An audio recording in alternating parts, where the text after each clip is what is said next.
Police भर्ती की धांधली पर क्यों चुप है सरकार? जयराम ठाकुर ने उठाए पारदर्शिता पर सवाल। हिमाचल प्रदेश में वर्तमान सुक्खू जी की सरकार बहुत बड़ी डींगे हाँक रही थी। प्रदेश में नौजवानों की भर्ती के सारे रास्ते बंद कर दिए।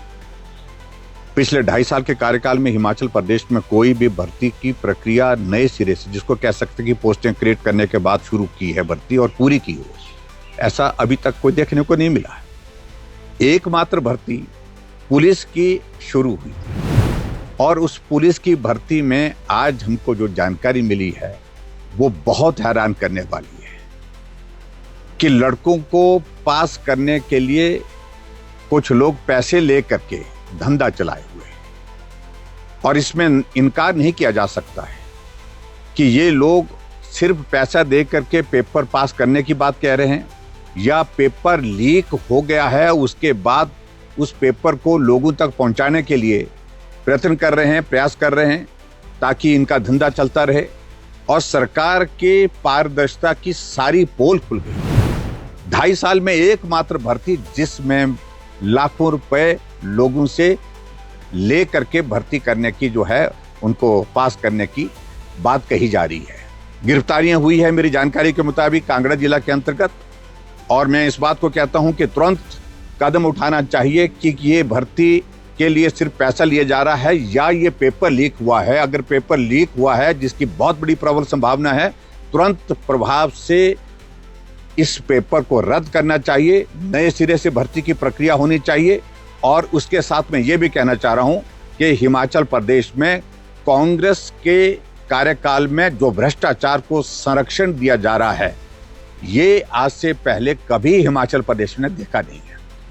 और जो मुख्यमंत्री बार बार इस बात को कहते हैं कि पेपर बेचे जा रहे थे, लेकिन आपके सरकार में एनटीटी की भर्ती आजकल हो रही है। आपने जो एजेंसी जो आउटसोर्स की रजिस्टर की है, या तो विधायकों के नाम पर है या कांग्रेस के पदाधिकारियों के नाम पर है।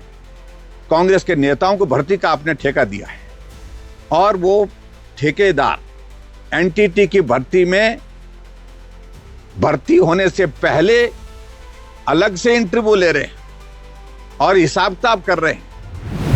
और मैंने पहले भी इस बात को लेकर के बड़ा स्पष्ट कहा था कि जब नर्सिंग की भर्ती हुई थी 1.5 लाख 2 लाख रुपए मांगे गए थे उस वक्त। क्या मुख्यमंत्री को जानकारी है इस बात की? क्या कार्रवाई की आपने उस बारे में? और आज मुख्यमंत्री बार बार जाकर के इसी बात को लेकर के भ्रष्टाचार की बातें कह रहे हैं। जितना इंस्टीट्यूशनलाइज तरीके से भ्रष्टाचार वर्तमान सरकार में हिमाचल प्रदेश में मुख्यमंत्री और मुख्यमंत्री के जो नजदीक के लोगों के माध्यम से हुआ है, हर चीज का वहां पर जो है वो एक व्यवस्था खड़ी कर दी गई है कि एक्साइज का काम कौन देखेगा, कबाड़ का काम कौन देखेगा, क्रशर में जो क्रशर के जो काम देखने वाले हैं उनकी सूची अलग से है, हेल्थ में जो सप्लाई दी जाती है उनका काम देखने वाले अलग से तय किए। और मैं इस बात को लेकर के मैं स्पष्ट कहना चाहता हूं, जो आउटसोर्स की जो एजेंसीज आपने की है, क्या आपको मालूम है कि हिमाचल प्रदेश में सारी की सारी एजेंसीज वो एजेंसीज है जो कांग्रेस पार्टी के पदाधिकारी, कांग्रेस पार्टी के नेता हैं और किस प्रकार से भर्ती कर रहे हैं, किस प्रकार से बैकडोर से एंट्री करा रहे हैं। इसके उदाहरण आने वाले समय में हमारे पास सारी चीजें आ रही हैं, वो आएंगी तो हम बताएंगे।